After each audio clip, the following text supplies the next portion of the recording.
this morning. And they're here with us, and that continued commitment to this program is a true cornerstone to our success. General Mike Bissell, our Commandant Emeritus, sir, it is always a pleasure to see you, and I know the Corps is always extremely excited when you can join us for these events, so thank you for being here. Chief Warrant Officer Don Hess from the Military Officers Association of America is with us this morning. It's great to have you here. Thank you. And to all of our other many distinguished military visitors who are here, past, present, and even future, we're glad that you could join us. And I want to welcome our most important guests this morning, our family and our friends. As I mentioned just a moment ago, family first. Whether these officers that are going to take the commission this morning, whether they serve a handful of years or an entire career, they're going to lean on their family and friends. And we recognize, every officer here, every service member here recognizes that our families and friends, they sacrifice with us and they serve with us. And it's very important that you're here, so I'm glad that you were able to make it. It's now my pleasure to introduce our guest speaker this morning, First Lieutenant LaRae Johnson, United States Air Force.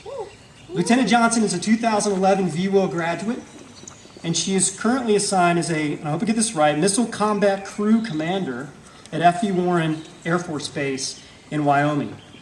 Lieutenant Johnson's achievements here at Mary Baldwin and now in her military career are numerous, and I'm not going to read them all to you, but I encourage you, after you've heard from her today, look back at her bio on your program. And I think what you will see, you will no doubt see, is that her sense of leadership through service that she learned here, practiced here, and honed here, she has carried over into her active duty career.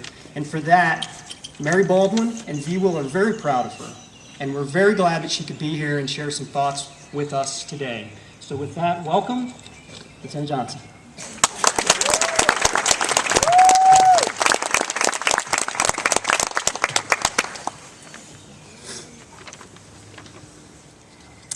Good morning. Thank you to Mary Baldwin College, VWIL and ROTC staff, parents, and especially the cadets for allowing me the honor to speak here on this glorious and commemorative day. I would like to express how honored and humbled I am to be here this morning.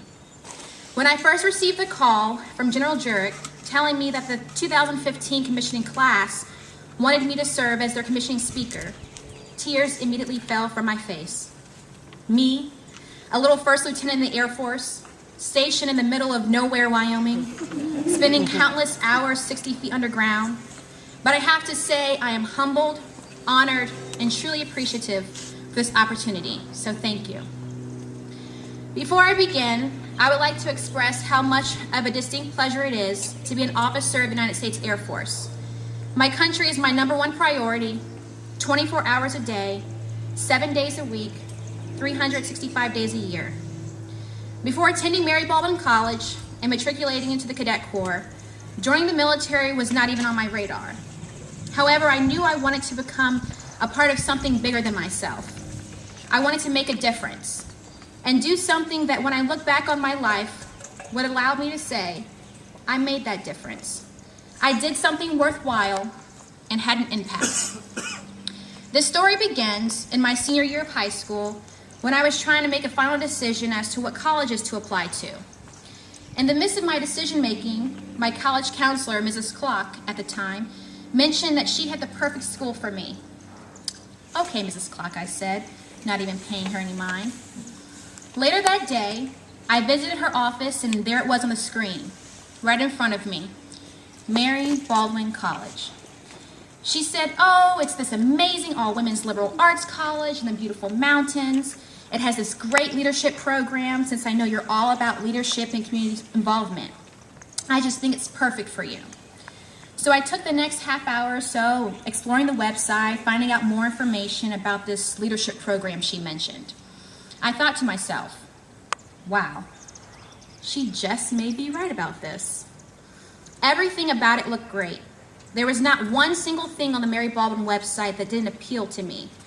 Everything it provided was everything I desired most from a college, including small classes, caring professors, diverse population, and so on. From there, I went home, discussed it with my parents, and made the decision to go forth with an application to both the college and the Corps of the Cadets. I remember the day I was notified of my acceptance as if it was yesterday. It was the night before my big cheerleading competition, and the team and I were having so much fun getting pumped up that I didn't even hear my phone ring. I noticed it was a missed call from my mom. So I checked my voicemail, and she said, "Hi, LaRae, it's Mommy. I just called to let you know that you got accepted to Mary Baldwin, but that doesn't mean you're going." Hold on. So I just got accepted into the school I want, but my mom is saying that doesn't mean I'm going? The message went on to say, if you want to go, you better find a way to pay for it because this tuition is no joke. I said, okay, thought to myself, well, I really want to go to Baldwin. It's a small school. It's all about leadership, and I feel like it's really going to put me on the path towards making a difference. Joining the service could be the perfect opportunity to not only set me up for success, but make it so I could afford to attend my dream school. From there, I guess you can say the decision to join the service was planted. Plus, my parents thought it was a great opportunity. Now that phone call will forever be a significant part of my life. As a result of that phone call, I stand before you today as a graduate of Mary Baldwin, a former cadet of the Virginia Women's Institute for Leadership, and an officer in the United States Air Force. Due to my experiences here at Baldwin and the Cadet Corps, I was able to hone in on my talents of public speaking, working with others, and learning the importance of stepping out of my element. The Corps taught me that before we can lead, we must first learn to follow, which are words I have carried with me during my time on active duty. As a young lieutenant, your primary and most important priority is to know your job and know it well. Being an officer is not a 9-to-5 job. It is not a job that stops when you leave base. As I previously mentioned, being a service member is a 24/7, 365 commitment. Life is no longer about you. It is about taking care of your people and the mission. You are now, or getting ready to be, a representation of the branch you are joining, the military as a whole, the Department of Defense, and more importantly, your country. So listen, take heed to those who have come before you. Know that as a lieutenant, your job is to listen, do what is asked of you, and step up and lead when the time calls for it. Something else that has stuck with me and helped shape me into the woman and officer I am today is the VWIL pledge. Let's take a look at the first line, which states, "I make a commitment to demand the best for myself." This statement is an everyday reminder of the oath we take as military members.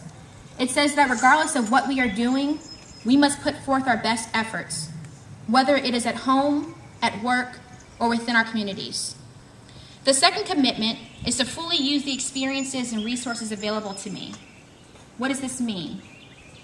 How can we further ourselves in our careers? What can we do with the experiences we have been allotted? How can we use the experiences we have to help others in our surrounding communities? My experiences from both the Cadet Corps and the college have allowed me to do more than I could have imagined in my 4 years in the service thus far. From taking my leadership skills and applying them in all aspects of my life, at work, and within the 2 organizations I am president of, I am working to create awareness of the change makers that come from this institution. It has also allowed me to share these experiences with others, because even amongst my busy schedule as a missile officer, I make sure to take time to go back to my hometown and other communities, visit the schools, and give back. Sharing what I have learned, educating them on the military and what we do every day is vitally important. Young people today need positive role models in their lives, as well as motivation to aspire to be and do something great. This leads me to my third point of valuing and respecting the community I am joining.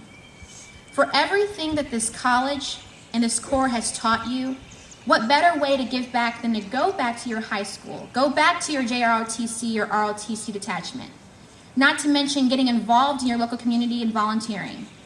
How do we get this done? Well, the next sentence provides you with 4 specific steps. Leading by example, exercising self-discipline, inviting challenge, and seizing every opportunity. because you are a representation of the military, which means you are expected to uphold that positive image not only on base, but as well as off base within the local community. So be sure to become involved, become engaged, show your support, invite challenge, again, setting the standard by going above and beyond. It means being the best officer you can be, putting yourself out there, taking risks, being a leader, and remembering why you decided to serve your country in the first place. Why are these important? This is where the last line of the pledge comes into play. To advance the mission of Mary Baldwin College and the Corps of Cadets. As an avid public speaker and leisure event planner, I realized I could utilize my skills to do just that. Once my leadership recognized it as well, opportunities began lining up. For example, on one occasion, I was provided the opportunity to give our former Secretary of Defense a tour of the missile field. On another occasion, I was able to represent our military by speaking on Capitol Hill with the Congresswoman and senators of Wyoming about issues pertinent to our active duty and retired military. As far as my personal passion for event planning, I was called upon to plan several Air Force events as well as organizing annual observance holiday luncheons for my base. In my short time of serving on active duty, this pledge has helped me to succeed in various areas of my life, both professionally and personally. I do not share my skills, talents, and accolades to boast. I share them with you to let you know that regardless of the job you are assigned, there is always a way to utilize your talents and passions in a manner that still contributes towards the mission. As you venture on to the next chapter of your life, remember all that you have learned and accomplished while being at Mary Baldwin. Not only have you completed a distinguished liberal arts education, along with 4 years of ROTC, but you are forever a part of a sisterhood of the only all-female cadet corps in the nation. Let me say that again.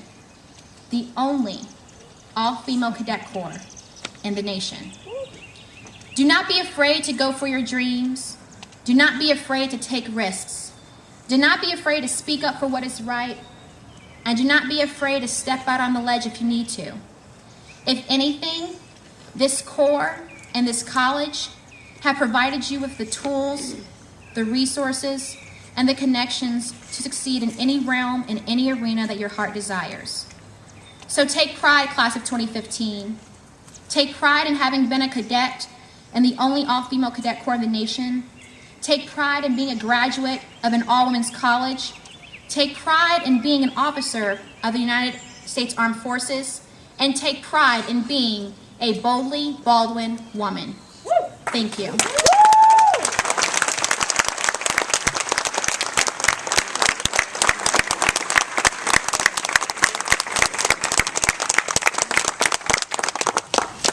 Thank you, Lieutenant Johnson. We'd like to take this moment for a photo op with the 10 commissionees and Lieutenant Johnson.